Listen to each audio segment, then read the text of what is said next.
Welcome to the Property Experts podcast by Fantastic Services, where we interview leading landlords, property developers and investors, architects and interior designers.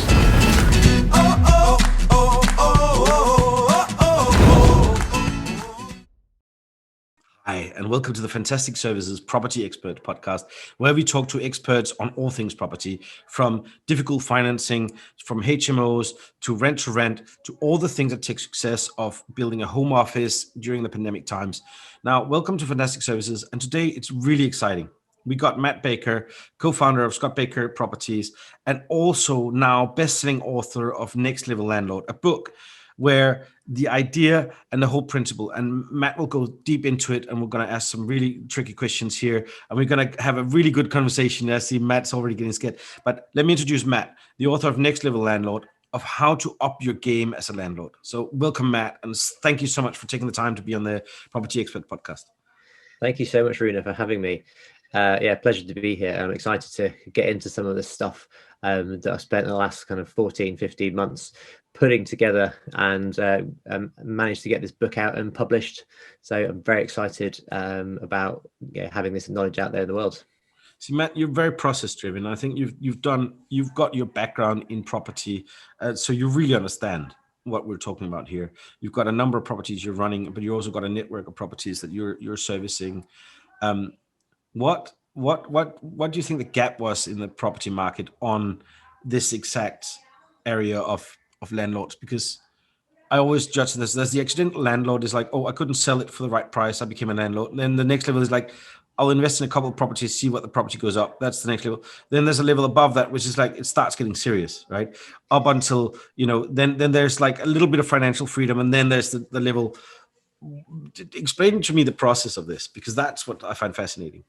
Yeah, so what you are describing there is the accidental landlord. It's this person who, you maybe got two parties who've come together, like people who get married and they've had their own properties, and then they end up with an extra flat. And I was actually chatting with a friend of mine yesterday who just sold his one flat that he had, and just because he's like, I don't want the headache, I don't want the hassle of having to think about when the tap needs fixing or the shower leaks. And it's those types of landlords that fundamentally are the wrong type of landlords long term. They're the ones that don't necessarily think about it as a bit from the business perspective. So definitely what I talk about in the book is being a landlord from the professional standpoint. So but not only on how to manage properties well, but how to find them, develop them, and all the principles. In fact, the 5 principles that I've identified that would make somebody a next level landlord, which I could summarize in just being one word, which is professional. And having a business which is profitable, which has tenants who rave about your business, who are they're happy to stay in your properties. And one thing that we focus on a lot is HMOs and shared housing. So an HMO is a house of multiple occupation, for anyone that doesn't know, and it's where we have a group of friends who maybe stay together, or people who are not friends who come together because they want to rent a room in a place, and we develop properties which our tenants love. And that's through Scott Baker Properties that you mentioned at the beginning. And so it's about high end and about being in the top 5% of properties in an area. Yeah, because I've had this discussion on the Property Experts before, and we talked about the appalling state of British properties. I mean, like when I came 20 years ago to London the first time and rented my first property, I was like, oh my God, you can't let people live here. Yeah. To where now I'm seeing there's more sustainability coming in. And it's one of the things that I like about your book, Matt, because you go into the level of where it's not just more profitable, it's actually less hassle once you start to become really professional on it. So it's like, take us through some of those steps that you're taking on it. Yeah, so I think just to reiterate this difference between what makes a good business and what makes a bad business, but before we get on to the steps, you talked about the UK property market being pretty poor and diabolical, really. And you can just look on websites and Gumtree and Facebook and look at the rooms that are being advertised for rent. And on the whole, they're really, really poor. You can go on Facebook and social media and see some amazing looking properties that people are talking about they've just done, but that is the minority. So the minority is doing good quality stuff. The majority of landlords are still replicating what I would call the beige box. The beige box. Yeah. The beige box. So is that the one with the carpet in the bathroom? Yeah, well, or is that a level below? I think that shocked me. That was my first shock, right? That might be the level below, I'd say. Okay, but okay. So we call that the pink carpet. The below the beige box, we got the pink carpet bathroom property. Yeah, okay, that's the lowest. That's the lowest level, right? I've stayed in one purple. I've seen a fully carpeted purple bathroom before. Yeah, straight out of the 70s. I don't know the difference between those two colors, but yeah. No. The beige box, exactly. It's like beige box. It's the mindset of, oh, I'm not going to live in it, therefore I don't have to think about that so much, and the cookie cutter approach of just painting and doing every property the same, it doesn't cut it anymore. So that marketplace is highly commoditized. I liken it to the computer. So if you go back in time to about 1998 or before 1998, all computers were made equal. So you've got Hewlett Packard, Dell, and all these other companies that are making which actually look like a beige box. And they all look the same. They all did exactly the same thing. So it was a price war down to the bottom, highly commoditized marketplace. And then 1998, out comes Steve Jobs with the iMac G3, which is this beautiful all-in-one box, colorful see-through machine, which is no longer called a computer, it's called an iMac. So they've taken their brand and put it somewhere different. They've also made it work straight out of the box. You don't need lots of peripheral things to plug into it, and you just turn it on and it works.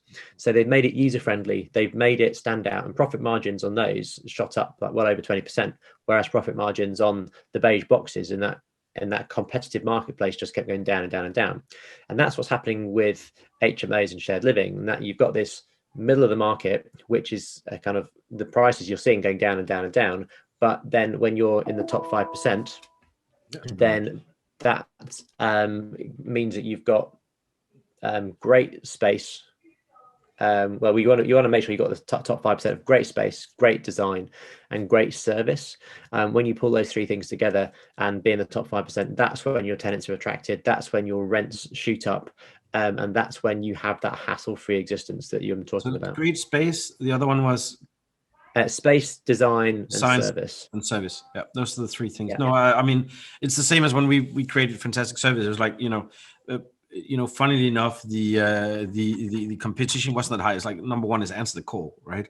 I was like, sorry, can we win with that? Yeah, actually being available, or being able to do the booking online and give prices up front. So I understand the level of service, and I like that what you're saying here. So the space and the design, and then the service. And what do you mean by the service of the property here? Well, that's a good question, because I think most people out there, when they're talking about property, get so hung up on the property itself. So how am I going to do this deal? How am I? What's it going to do for me financially? Where am I buying it? How much am I going to spend on it? And they forget about the end user, which is the person that's going to live in it at the end, the tenant. Like using the word tenant. The tenant-landlord relationship is so outdated. Now, as providers of accommodation, we're a service industry. No, it's a client, right? It's a client. It's like the tenant stuff is more like, well, I'm like, I have this property, I need to fill it up, right? So you have to change that word, right? It's a client of your property business. Exactly, they're clients. We call them housemates. I also am partner in a new business called Co-Home, which is the management of shared living and HMOs.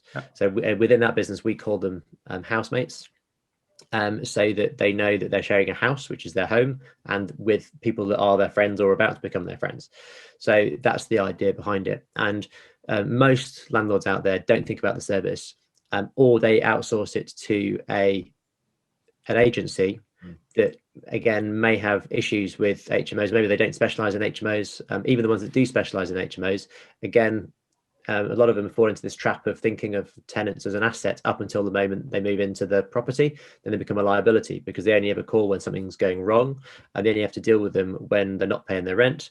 And when there's someone brings up and says, oh, Joe's stolen my cheese, which is, you start to become a bit of a counsellor and relationship kind of coach. So it's more engaged living. I mean, and this is where it gets.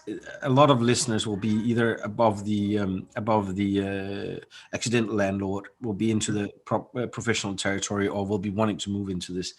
And that's where, when you're saying it like that, I'm feeling like, oh, is it gonna take me more time, right? Because the number one thing we have in life here is time, right? And we know that because fantastic services saves people time. But is it going to take me more time to be a better landlord, or to be a next level landlord? Well, I think being a landlord of HMO properties, if anyone tells you that it's hands off and it's going to, it's hands free, easy money, is lying to you, because there's always input, because you've got a lot of people involved, a lot of people paying rent. It's much more of an in-depth business, and if you don't view it as a business, then what the saying is, you treat it like a hobby, or pay you like a hobby. Treat it like a business, it'll pay you like a business. It's that old adage. So when we're looking at it, we have to think of it from a business perspective. How are we going to provide this service?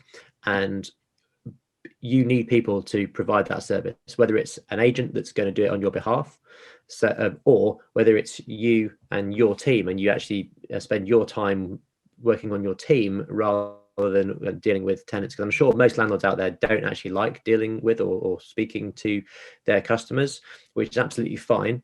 They're doing property as an asset, as a legacy generator, which is the reason why I got into it. But I just absolutely love the idea of creating a great service. And what I mean by that is some things being standard, like maintenance being sorted in a reasonable amount of time, queries being picked up, systems in place, technology in place, which means that you can get hold of someone. So it doesn't feel like the number one issue for me as a landlord, because I'm a landlord and I've also been a tenant, is getting hold of people. So I can't get hold of one of my agents. I've been trying for about 2 weeks. This is a property which we're about to hand in notice. He's not done himself any favors by being AWOL. So I'm looking to we're bringing those properties under our own management, under our new management brand, which is designed to save people time by being that intermediary in the middle to ensure that your customers get that approach, but that customer first approach. Matt, I think that's an amazing approach to it, because I think the idea of thinking about a client, it's like that's how you get to a level of service, right? I mean, you always put yourself in the shoes, and I was like, we've got a number of things that we haven't always solved because we do mass volume now. And it's harder to translate over. I mean, there's a really good podcast with Brian Chesky and Reid Hoffman on the Masters of Scale, a really good episode that's worth listening to about how do I create an 11-star service. It's a various thing about how he thought, like Airbnb. We all know that Airbnb has got various levels of quality, but it's a very good example of how he said, like, what does it require to create that 11-star service? And it wasn't just the property with the view. It was also the check-in. It was the checkout. It was everything in that stuff. It's one of the things that I think we talk a lot about in Fantastic Services, about being a service experience rather than just delivering a service. It's something that we're working very hard on and thinking long-term on it. So I think it's the same you're talking about, is that as a landlord, you're actually creating a service experience here. Exactly. And it's an experience, it's a customer experience. And if we go back to the book, that's why the method that I talk about in the book is called the tenant first method. So it's putting the customer, the tenant, at the heart of every decision that you make, so that when you do that, then it just reduces the amount of problems that you have moving forward. I think it's just so important, and it's those that forget about that, and agents that forget about that are the ones that are having difficulties, and where it's causing problems with tenants and with landlords. Yeah, because I mean, to me, it's a two-way thing, right? And we talked about it on a couple of the other podcasts as well. It's this thing is like, if you treat your tenants like beep, right? I'm going to say beep here. I'm not going to use the word. But you treat your tenants like that, they also treat your property like beep. Correct. And it's like, to me, that's always been a two-way thing. It's like the mayor, I think it was Bloomberg in New York, who said this is a broken window policy. Like, a broken window leads to graffiti. graffiti leads to drug abuse, leads to violence, leads to theft, leads to all this other stuff. So that's why it's like you start with a broken window policy. It's a beautiful way of saying, like, if something is broken, if there's a hole there, you fix that hole before it becomes something else. And I think that's exactly what you were talking about, which is exciting. I mean, so the 5 steps, because I kind of talked over you, and I'm sorry about this, Matt. It wasn't meant. The 5 steps of this. Where do you recommend a landlord to start? Right, like let's say 5 property, 6 property there. You're starting to now. I want to go from the step of being the accidental, I wouldn't use the amateur word, but it's like let's say the hobbyist. Right, where do you start first? Right, like you've got properties, you've got this stuff. Where do you go from being a hobbyist to being a professional landlord, and then? Yeah, well, the first thing is to have focus. So if we think about the 5 steps, or the 5 principles I talk about, it's tenant first, it's focus, insight, R&D, service, and thrive. So the first one is to really focus in on the business, on the brand that you're creating. So it's making sure that you're putting a business plan together which thinks about the growth of your business and what you're looking to achieve from it. It's putting a brand together which is recognizably yours, like becoming like the iMac of the computer world. So what is it about you and that you can put into your brand that makes you stand out? And then you also need to give some thought to who that brand is for. Is that brand for your tenants? Are you going to be dealing directly with them? Or is it the brand that's going to be attracting investors into your business? So we need to think about what it is that you're looking to do. If you think about us, we have Scott Baker Properties, which is a development company which is designed to attract investors into our business and get deals and be seen as a developer. And then we've got Co-Home, which is our management agency, which is designed to attract housemates and customers with completely different brands, saying different things, but similar people involved. So that's where we'd be looking for a laser sharp focus on what it is they're doing and why they're doing it. So we do quite a bit of work on vision, on values, and making sure that these shine through in all of the assets that you create around branding and your business plan, and also a design blueprint. So I think it's important to think about what the way that you position your product in the choice of paint, in the colors, in what you put in the house comes through. So we very much have this approach whereby we want people to stay in our houses for a long period of time. So we don't design them like hotels. A lot of people look at HMOs and co-living in particular and design it really, really high end, where it feels like you're living in a hotel. People don't want to live in hotels. They want to live in homes. They want to live in a place whereby they can make it their own. So it's I find that fine line between something which looks and feels like amazing, but is also a home. That's where I would be starting. So it's before you even go out and look at your business. Look at your properties. Let's look at your business first. So once you've decided that going that route, I mean, and a lot of landlords talk about this about the profit margin on it.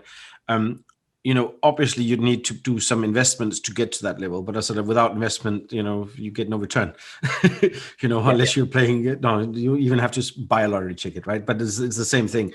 Without it come no return, but it's like, so you can guide them through that investment process of what they should be investing in regards to making this once they've decided to go down that route. That's really nice. Yeah. And what do you think it is? Because it's a really curious thing you say about this thing about feeling a hotel and a home, right? What is the difference? It's like X amount of Airbnb, short-term lets, and everything else I've stayed in over the years. I mean, I work all over the globe, so I prefer that to a hotel room. But sometimes you go into these new managed Airbnbs, and I'm like, I'm in a hotel again. It's like sorry, you put a mini bar in there. It's like it's convenient, but that was not what I signed up for, right? Because it's like I'm going to stay there for 2 or 3 weeks, or I just want to be able to. Mainly for me, it's about making my own coffee in the morning. But and that's different. What is the difference? What do you think is the difference? It's the level of. Well, first of all, in a short-term stay, you can be more edgy with design. So I've seen some kind of like dark rooms that you can get away with more on hotels. Whereas if it's going to be your home, I think it needs to be lighter, airier, brighter, more natural. We very much use nature throughout our design because that's around forever. Fads come and go. but nature is forever. So that's a theme that we use quite a lot, and it shines through in that our creative director is very holistic. She's a yoga instructor as well as being interior designer and running our the design side of our project. So that comes through, and I thoroughly recommend that people do that. And then the difference is a level of service that you put in. So, for example, we will put in a fridge, a beer fridge. We will put in a coffee station, but we're not going to make the coffee for them. So we're not going to provide them with coffee pods or anything like that. We might occasionally send some coffee beans or something just as a treat, but it's not something we would do it as a service where they would expect it all the time, because that's the difference. If for example, in your home, would you change a light bulb? The answer to that is yes. In my home, I would change my light bulb. Yeah. In a hotel, would you change a light bulb? No, never. No. So if you would do it in your home, that's the level of service you kind of will go to. So when you're in a hotel, you would expect someone to come and carry your bags up the stairs. In a shared living, you're not going to have someone come and move your bags in. I can't have that at home. Yeah, great, right? But no, I understand you. Yeah, exactly. So that's where I kind of draw the line. Okay. No, but it's the same as like what we do with our regular cleans, right? There's a lot of clients who have regular clean or what we call the regular irregular. What they have regular clean, and then they have a couple of irregular ones. It's like, oh well, Friday night visitors, or I've been cooking. Let's book Saturday. Click the button, bam, you've got them coming in. So they've got the regular, and then they have a top up in order to do it, which is a bit like a hotel. And we've seen more and more of that, like the regular irregular part of it growing up. So I think it's the same of we are looking at that, and especially now when in 2020 when we were all locked down and staying inside. So we've seen that change in that. But when we're talking about this experience, now I get more about what you do. What about the interior on it? You said nature is one thing. What are you talking about with regards to beds? Because one of the things that I always wanted an empty apartment when I rented, because I mean the mattresses that they could pick for me, I'm like, sorry, that's not me, So what do you think of that? Is there a level? Is there, because we're all different, right? And it's all different what we're going to pay for it. But what it's a very interesting question. Generally in the market that we're in, we are all fully furnished. So we are providing everything. When people move into one of our rooms, generally they've either moved location for a job, so they don't have loads of stuff with them. They're generally at an age where they haven't accumulated lots of furniture, lots of stuff. The only things they generally turn up with is that I can probably remember regularly is like a massive TV, and then a couple of bags of clothes. Yeah, the PlayStation. And the PlayStation, pretty much. Yeah. I think when we're looking at the quality of furnishings and how to input it, is something that's something that we have to work out. And yes, the mattress isn't going to be right for everyone, but we do work with suppliers that specifically work with the rental industry, which means that the bed quality is of a good one. And we've never had a complaint about a mattress in 6 years of operation. So that, I suppose, is a good thing. But something that we're starting to implement now as part of our service level. I'm jumping a few stages, but when you're talking about the service, getting feedback and regular feedback from your clients is so important. So that's something which I know a lot of landlords and agents don't do as much as they could do. So it's something that we do now implement is a quarterly kind of check-in, and just send them a very quick survey which they can complete. And then we can find and kind of take the temperature of the people that are living in the portfolio. If there's anything wrong, then they can have that little moan, and then we can do something about it. So I think that's so important. Matt, this is one of the things you talked about, being preemptive repairs, right? Like doing them before they're happening. In some of the cases, replacing it so that it's there. I know a couple of landlords who are at the level of where they will do the boiler replacement because they know this boiler is going to conk out in a year and a half or something else, which is quite an easy thing to check, actually. They said, like, it's on its last breath, or this is going to happen. We talked about that one as well. I mean, and it's like a lot of, I'm like, is that worth the investment? Oh, massively. And this is the way that we are now going, and especially with Co-Home and our management agency. that we're rolling out, one of our pillars of that service is a proactive maintenance regime. So that whenever a landlord comes to us and says, I want you to manage my HMO because you can bring service and co-living to it, that's one thing. But actually, one of the things about the property is that we implement a proactive regime whereby every house gets a health check on day one, and then at least a 12-month plan put in place, which is then costed to say, well, in 3 months' time, this is going to be done. They're going to go and check that all the taps are still fine, that the washers are fine, the filter and the tumble dryer doesn't need emptying, and all these kind of things. So there's a kind of a step-by-step guide that someone goes through and says, one of our team will go and actually say, this house is in good nick, and I've just changed the tap, and I can see and I've serviced the boiler.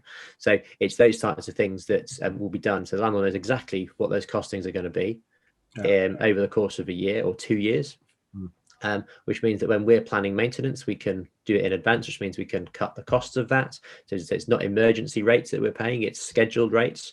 And it means that we can pass those savings on to the landlord, and they can manage their cash flow a lot better. So because even though the landlord might think, well, I'm making more money for 6 months of the year, but then when the boiler blows up, then you just lost maybe 2 months worth of income. So from the investor's perspective, I want a more consistent income. I don't want it to be lumpy.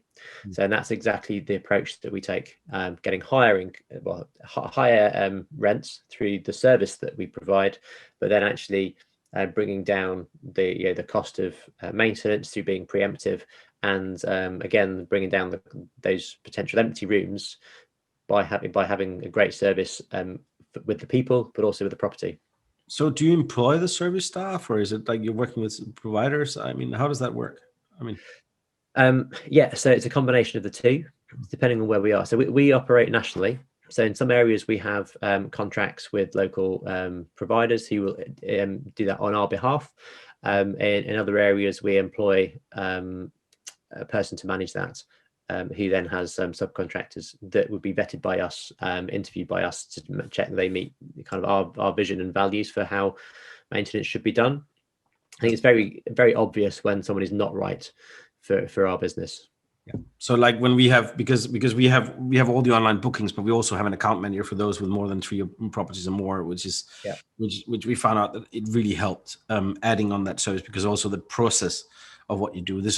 I had a discussion not long ago about the same thing, about the manage the HMO, and where the differences in what landlords expect or where they want to be is enormous. I mean, the same with the estate agents we work with. It's like some wants this, others want it quick and cheap and instant, and it's a different level of it. But it's nice to see the organization of it and so forth. And it's like, I can't wait to get the copy of the book so I can read it, because I like the processes, but also I think you've really nailed it on the head. This thing about that it is longevity. What we've also seeing is like one of the things that I've looked at before on the cost of things, right? And we're talking about recruitment, but also the cost of replacement, right, is something that's often overlooked in the landlord part of it. Like, okay, well, you got 2 months empty. When it was different, because now Central London is completely, like everything is up in the air right now, right? And then they see like, well, hold on, if I had done this and then the prices are going down, this stuff here, well, actually, if you'd lower the price in that time and actually gone in and talked to them, as like, do you have a problem with this? Actually reached out. As it, one of the things that I find that a lot of landlords are missing in the past was like, it is a two-way process. I think that you're engaging that and like getting the feedback is enormous. It's one of the things that like, without feedback, how can anyone improve, right? And if you don't ask for feedback, prepare to fail. Right, because you're only as good as the last feedback you get. Yeah, and then yes, we do mistakes. It happens, right? And it's like, but how can I learn from that feedback and prevent it happening in the future, right? So those things happen, right? That's part of business. So it's really refreshing to talk and saying like, this is the level of it. Matt, how do people get to know more about you? Where website do they go to? Is it on LinkedIn? Are you on Clubhouse? Are you on where do they find out more about you? So that they can first of all, they get your book, right? I think it's a very good step going from the, I wouldn't say amateur, but accidental landlord to the professional. Let's not use the word amateurs, because I think that's a different story. But yeah. Yeah, no, so I would say, yeah, the book is out there. So it is an Amazon #1 bestseller, as of March 2021. So we're very excited about that. So you go read the book, because that goes through those 5 steps in a lot more detail. So to give people an idea, and then they can reach out to me on social media. You can get me at Clearly Matt Baker is my social media handle. But we are on Clubhouse occasionally. I'm not an iPhone user, so I had to go and get an iPhone to be able to go and use it. But there is something called the Co-Living Club, which happens once or twice a week, where we talk about everything co-living, and how co-living can really have a positive impact on an HMO portfolio, and some tools and tips and tricks.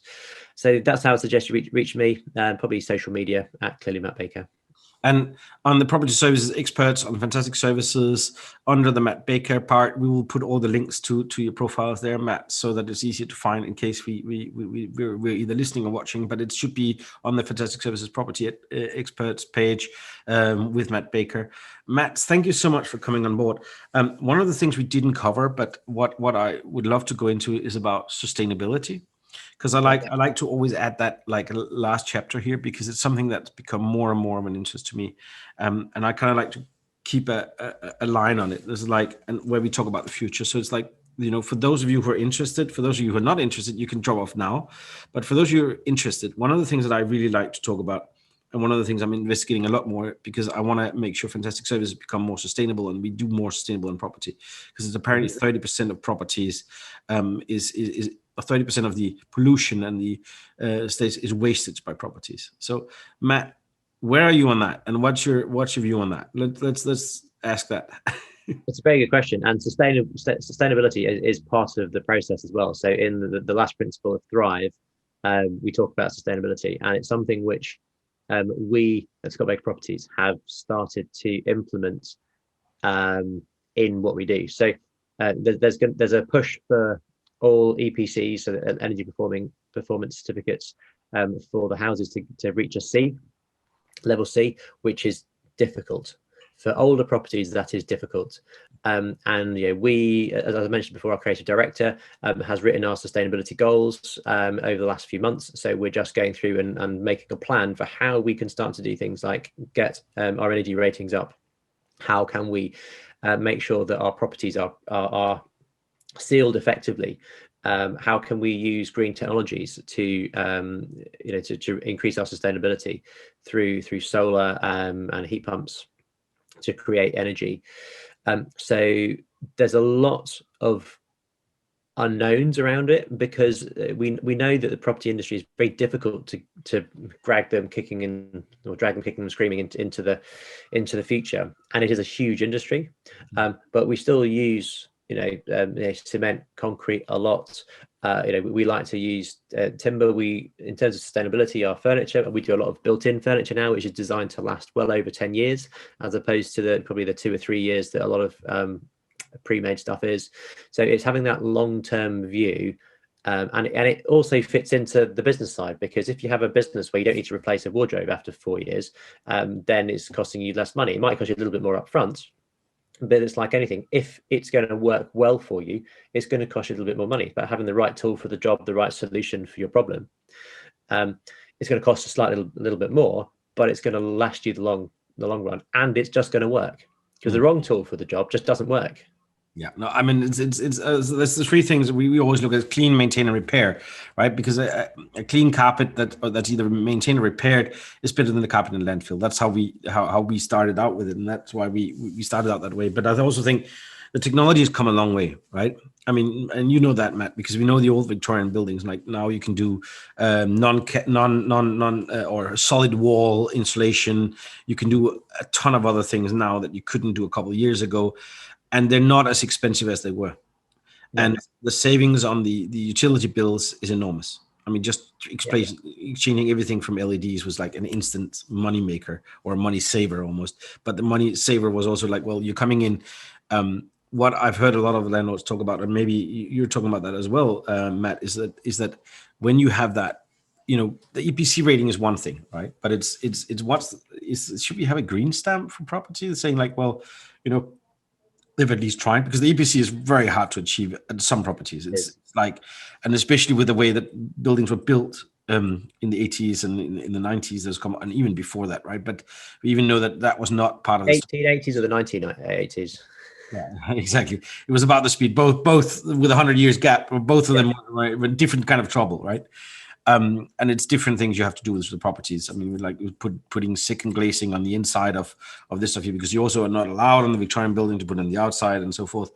But it's such a big difference, and it's such a better environment to live in as well. No, massively, and you're right. But things like listed buildings are exempt from these things. So, but it's unlikely that we would do lots of projects like that for these high-end kind of HMOs. They're generally likely to be converted like houses, terraced houses, semi-detached houses, or converted offices, shops, that type of thing that can then become what we call next level HMOs. Yeah. And I think, as you say, sustainability and being eco-friendly and green is just the next step. So for one goal for any business owner out there is to go work out your carbon footprint, because until you know it, you can't do anything about it. Yeah. No, that's the number one, is measure, or you don't know, measure, you're not managing, right? It's like the key word here. What I'm interested in is this stuff here. And I'll say clients here, right? It actually means tenants, but I'll say clients here. Are the clients asking for it now? Not specifically, but we view it as a point of difference. I think because it's tiny trickles, like. It is tiny trickles, and we view the way that we deal with our housemates with a nudge theory. So it's not something that they're demanding, partly because it's not something which is out there.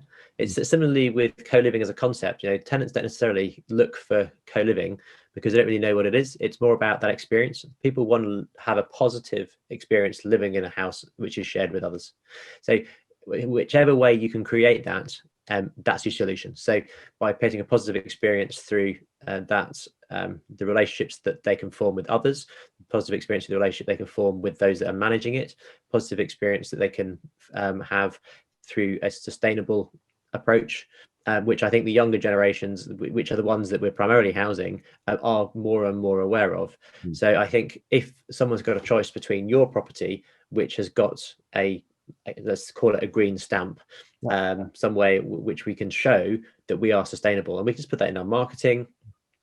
We can, and I think it's important to be able to measure it. So if you can say that this, let's say it does have an EPC of C, you can say it's energy efficient, it's got an rating of C. What is the rating of the other house? Who are they going to choose? Are they going to choose the one that's given some thoughts to it, or are they going to choose the one that's got no thought at all? It's that point of difference, especially when you're in a busy marketplace. Yeah, but I think it's like I think it's not the case of build and they'll come, right? That's a different thing. It's about winning a competitive marketplace. That's a differentiator. That's a USP. But I also think those who can must, right? It's one of the things that I've always been driving on. Is like, if I can make a change, like we cut 38% of emissions, and that was not something that we had to. It was just we cut it, and not only that, it was great for our franchisees. But it's the same as these things. If those who can must, and I think that it's great to see you on that part of it and paving the way, because leadership has to come from somewhere, right? The government has put the EPC stuff down. I think there's going to be a lot more coming in the long term, but right now it's like we can, so we must. That's how I see it. So really great to have you on, Matt. And again, fantastic services, property experts. It was Matt Baker, Next Level Landlord. Get the book today. It's well worth reading. The steps that we've discussed goes through into much more depth. It's not the brief ones, but it's like we're going to go through much. Or Matt's written it, and it's got through a lot more steps in it. And I think it's well worth doing it, because I think the idea of moving from being the accidental landlord into being a professional landlord is well worth going through. Even if you're just managing 2 or 3 properties, I actually think it's worth going through as well, because it just changes your perspective on it. So thank you so much for having the time to talk to us today, Matt. Again, Fantastic Services Property Experts Podcast. Follow us, like, share, and hopefully we'll see you again soon. Thank you very much for having me on. I gotta celebrate life and get excited.